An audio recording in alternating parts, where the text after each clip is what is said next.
most of this, but I want to get him up on the stage as quickly as possible. But I love this motto: once you see where you're going, then everything you do must correspond with where you're going. And that kind of statement is just marvelous. And so I'll welcome with me, if you would, DeMoine Adams.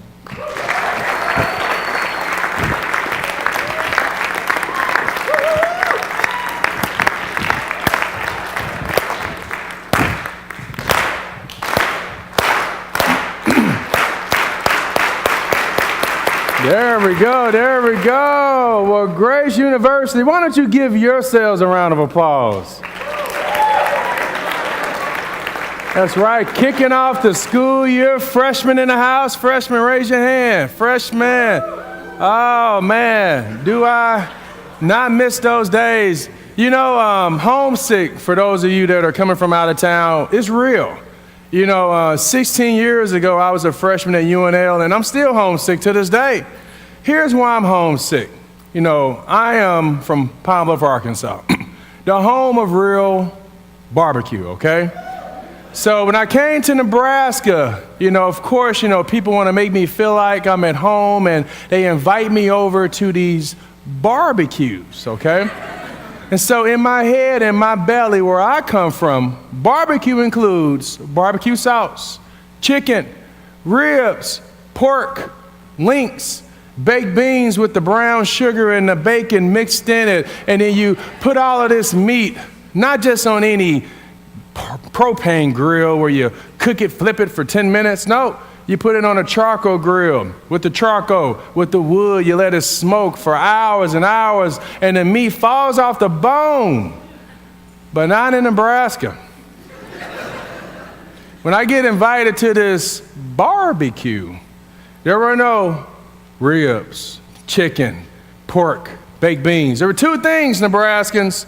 Two things, Grace University: hamburgers and hot dogs. That is not a barbecue, that is a picnic.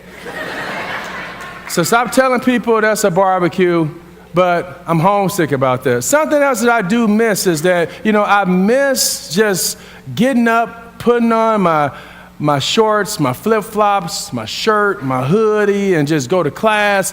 You know, now, you know, my wife, you know, she wants me to step my game up. So, you know, she's buying me all of these things. She's upgrading me like Beyonce is doing Jay-Z, okay? She's upgrading me. And so what I have on today for the first time are these pants that my wife wants me to wear. These skinny jean things that you guys are into these days. Now, back in the day, you weren't cool if you wore tight jeans. But my wife, of course, thinks that it's in, and she wants me to see them. And I've always found the way to push them in the back of the closet. But then I told her where I was going today, it's like, you know, I think these jeans will look good with this nice blazer.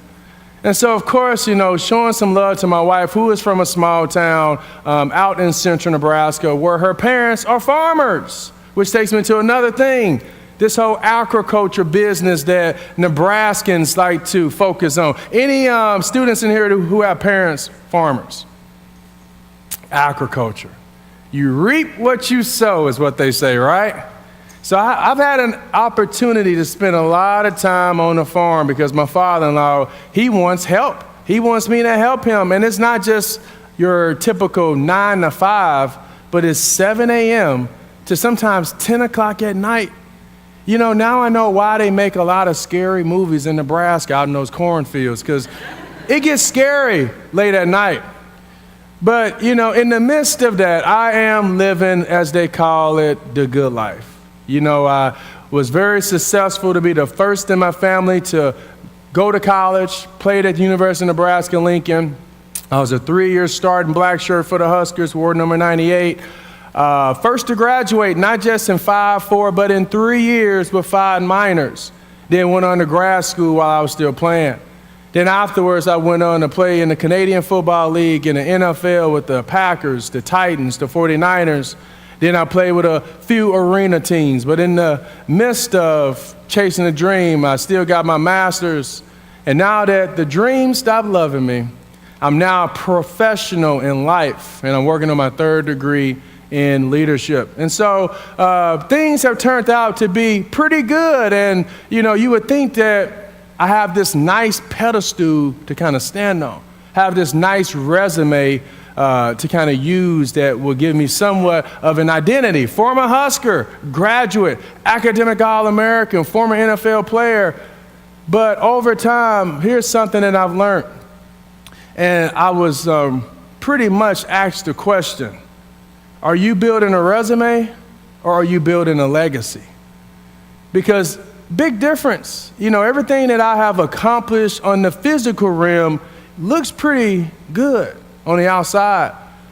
But there's a verse that says in 1 Timothy chapter 4, verses 8, that physical training is of some value, but spiritual training is the value of all things for the present life and the life to come.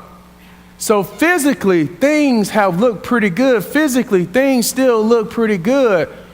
But I've learned over time that if you are not training your spiritual self, your physical self is of some value. So one of the things that I remember when I played in Nebraska, we had this thing called the training table. That training table included all of the food that we ate. Corn and Omaha steak and chicken without the fried stuff and green beans without all of the butter and all of these things that trained our bodies to perform our best on the field. This training table also included study hall, tutors, places for you to do your homework on the laptop and quiet places, quiet hours where you can do group projects. And then it included just people coming together, hanging out, having a good time. So the training table was a place that helped you train the physical self on the football field, off the football field, and when it came to your circle. But my freshman year, I didn't realize that you had to train something else. I was doing all of the things that they were asking me to do. I was in the weight room every day. I definitely got a lot of steak back in the day. Spent some time, little time in those computer labs, but spent a lot of time with a lot of my friends. At the end of my freshman year at Grace University, I got a 1.69 GPA as a football player. Now, football-wise, things were looking good. I had a nice resume. I looked pretty cool walking around campus with my Husker shirt, with my little shorts sagging just a little bit, with little flip-flops. But there was something else that wasn't being trained. I didn't know what it was at the time. But at the time, what I knew what was about to happen, I was getting ready to be sent back to Pine Bluff, Arkansas, because I wasn't building something else. And this something else I discovered my second semester when I was put on academic probation, when I had to retake a lot of classes, when I was forced to go to study hall, I was forced to go to class, and I was forced to get involved. And one of the things I got involved with was this group called the Fellowship of Christian Athletes. And by getting involved with FCA, it put me around a different group of people. It gave me a different training table when it came to the things that I put in my head, things that I put in my body, the things that I studied. So in addition to all of the training that I was doing physically to be the best football player I could be, I learned that spiritual training gives me the value, all of the value for the present life and the life to come. And so I discovered a new training table, a training table that will train the spiritual self of me, that included my character, that included the choices that I made, that included my identity, knowing that my identity should not be based on that number 98 that was on my chest, that N that was on my helmet, or that resume, that reputation that I had. But my identity should be in Jesus Christ. And that as long as I train my spiritual self, despite what happens in the physical realm, that spiritual rock would always keep me solid. So let me ask you the question. What's on your training table right now? What are you doing to train your spiritual side? Because right now, a lot of you do a lot of physical training. when it comes to being smart, when it comes to biology and chemistry. Some of you are doing a lot of physical training when it comes to the relationships that you have, your pedestal on social media and Facebook, Instagram, Twitter, Snapchat. A lot of you do a lot of physical training, which is only some value. But what are you doing with your spiritual side? Because that second semester, when I began to train that spiritual side of me, that character, doing the right thing, following the rules, making sure that I was feeding my soul, that 1.69 turned into a 3.8. And I had to take 18 credit hours just to catch up. And you would think that that would put me back to graduate. No, I still graduated before time in 3 years with 5 minors. Went on to be a starter for 3 years, and then, of course, the resume, physically. But spiritually, here's the resume, students. And here's what I want to put on your training table. The one thing that I learned from my spiritual training table is this. You need to make sure that you understand that life is a gift, and that you need to thank God every single day for the gift to have life, to have breath. For those of you that can walk, you need to thank God, because there are some people in here that cannot walk. And how dare you walk around acting like physically you're the bigger person, when it's really someone that's bigger than you that gave you that gift. And for me, that was a learning lesson for me, because as a Husker, I thought I was the stuff.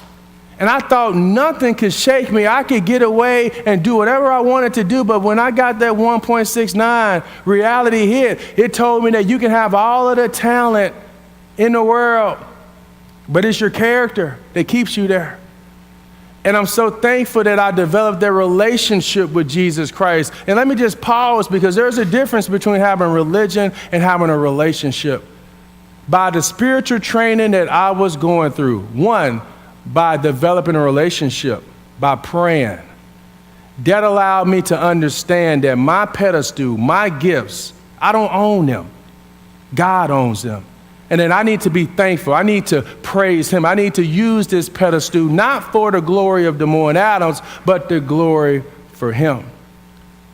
And so that, in a sense, keeps you humble, because it lets you know that sometimes being around everyone that seems to physically have it all together, why don't you take a trip to the hospital and see how many of those individuals have it together?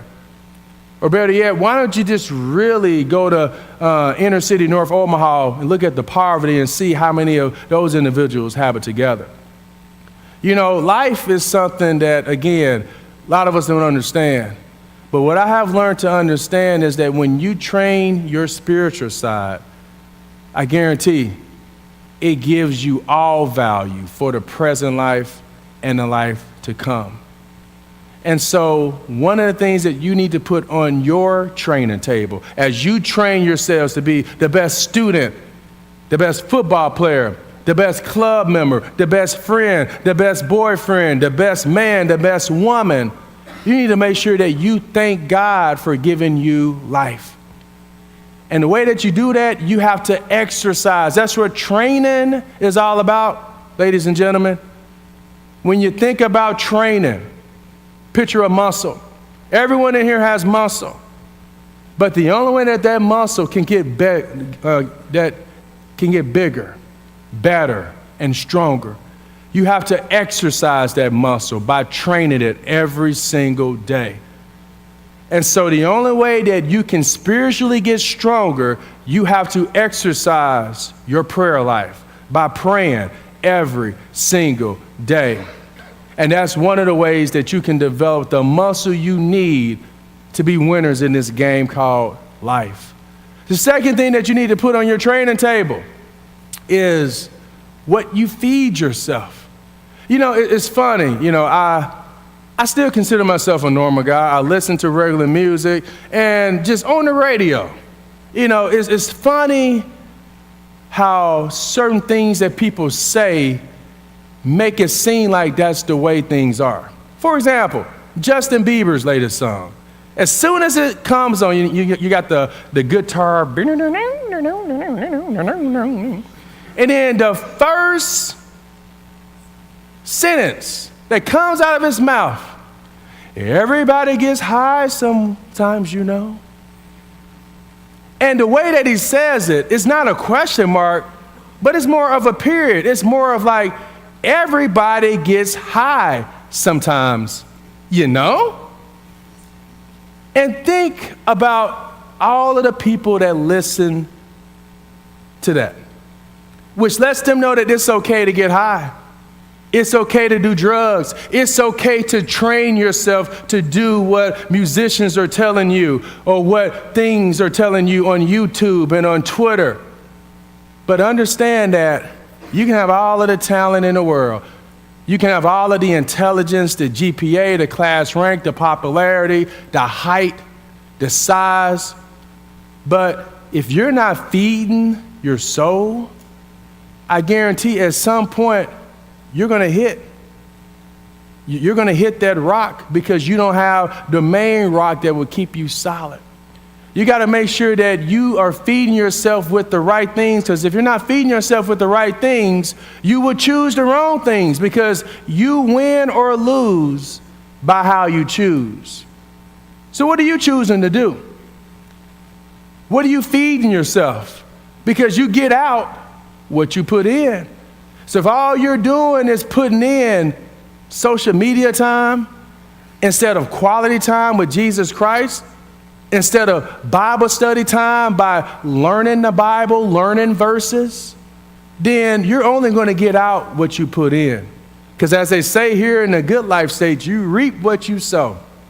One of the things that I've learned through my involvement with FCA was that they took me through this training process. Growing up, you know, I went to a Baptist church. And I'm going to be honest, I consider myself a Christian, but every time I went to church, I fell asleep on my grandma's shoulder. I didn't really know what was going on. A preacher, I know he always used to sweat and scream and dance around and stuff. And I thought because I went to church, I was a Christian.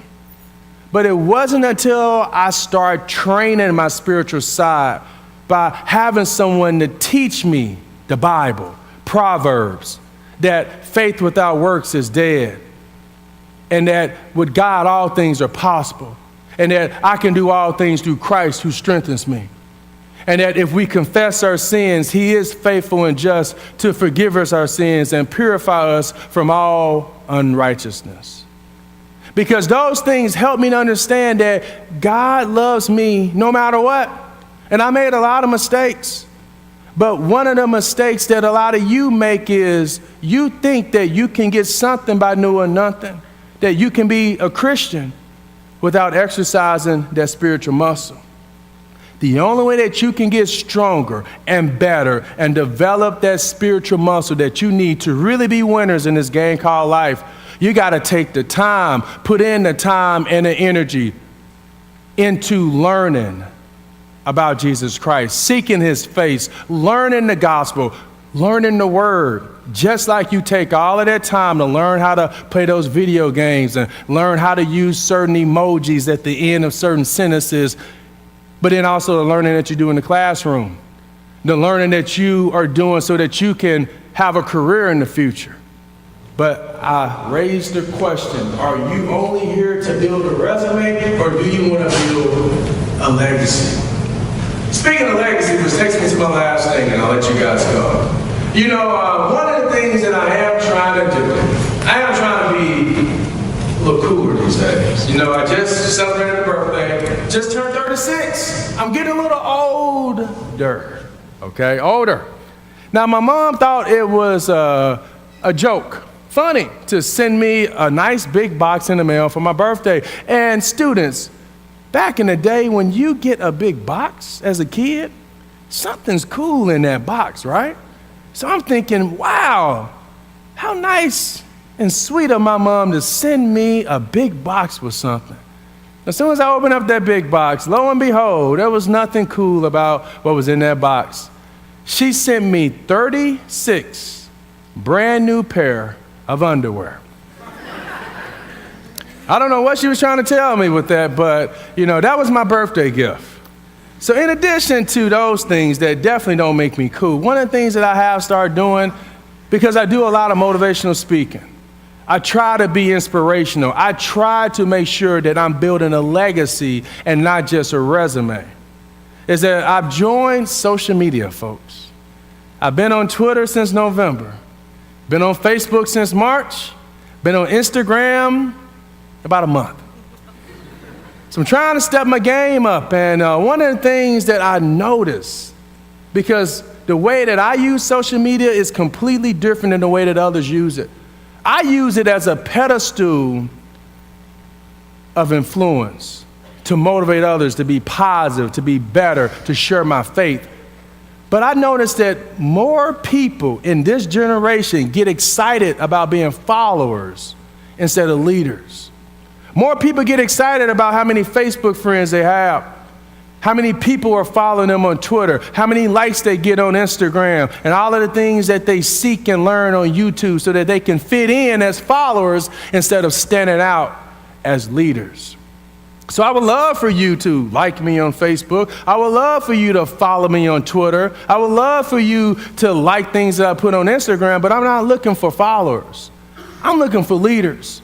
I'm looking for those who are willing to stand out and make a difference and be a difference and be what this campus is calling you to become. Servants, giving back one day, being a leader instead of a follower. Because most of you don't believe that you have leadership. And it's okay, because I didn't believe that I was a leader either. But when I start training my spiritual side, I put that on my training table. I learned that we are all leaders through Christ, that we can do all things through Christ who strengthens us. But we have to surround ourselves around leadership, because the atmosphere that you create determines the product that you produce. So if you want to be a product of someone who has good character, you need to surround yourself around people who have good character. But don't expect to be someone who has good character if you're hanging around someone who's always getting drunk, who's smoking weed, who's skipping class, who thinks that it's cool to plagiarize a paper and get away with it. You get out what you put in. And most of you, all you're getting out is being a follower. But I hope that your training table will consist of a stronger prayer life so that you can be a stronger man and woman of God. I hope that your training table consists of what you put in yourself, what you put in your head, what you feed your spirit. But then also the people that you hang out with, your circle of fans. Let's stop fitting in with the fans that we have.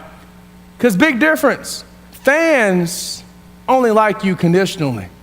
And I'm saying this because, I found myself at my first Husker game last year, sitting in the stands. For so many years, I was on the field.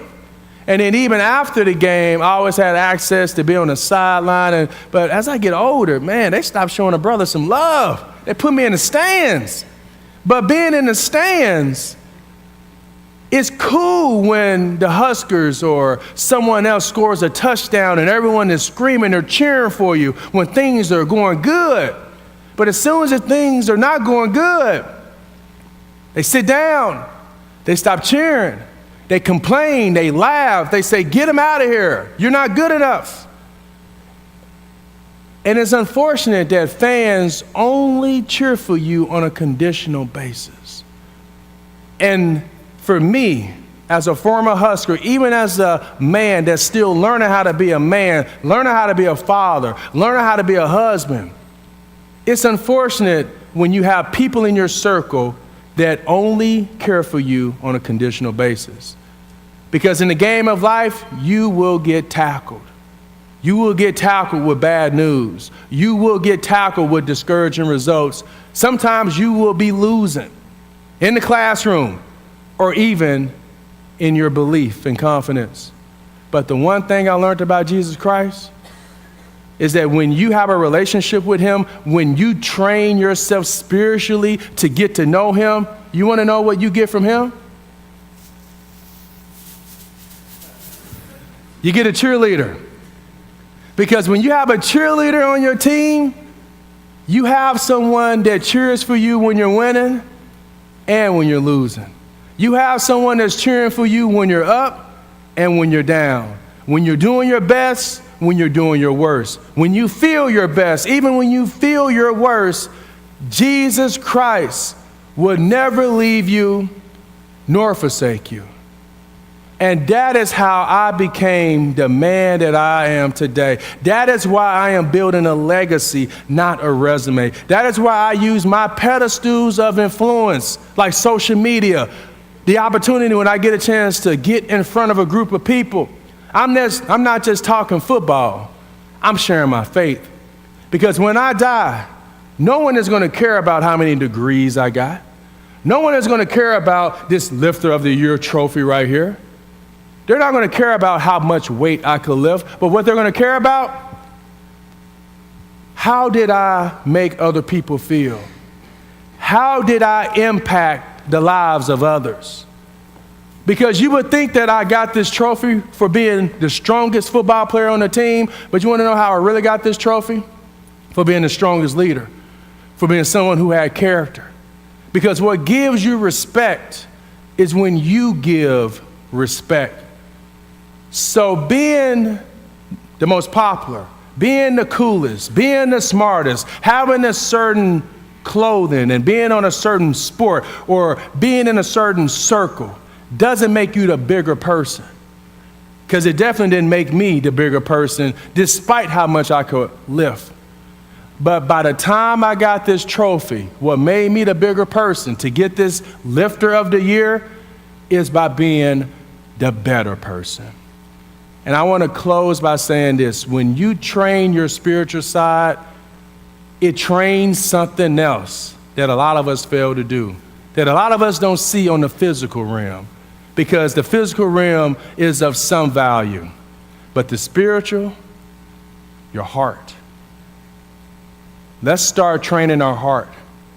Let's start making sure that we show everyone respect. We value everyone, no matter the color of your skin or the background or your disability or where you are in your class rank or your grades. It makes you a better person when you train yourself spiritually. And I am a better person today. I am not only the Lifter of the Year, but I am the lifter of a lot of people's lives because that's the decision that I made. The decision to follow Jesus Christ. You win or lose by how you choose. Physical training is of some value, but spiritual training is the value of all things for the present life and the life to come. And my challenge, let's start exercising our spiritual muscle, because when you train it, it gets bigger, it gets better, and you will have a stronger impact, not only in the lives of others, but in your own life now and in the future. Thanks again for your time.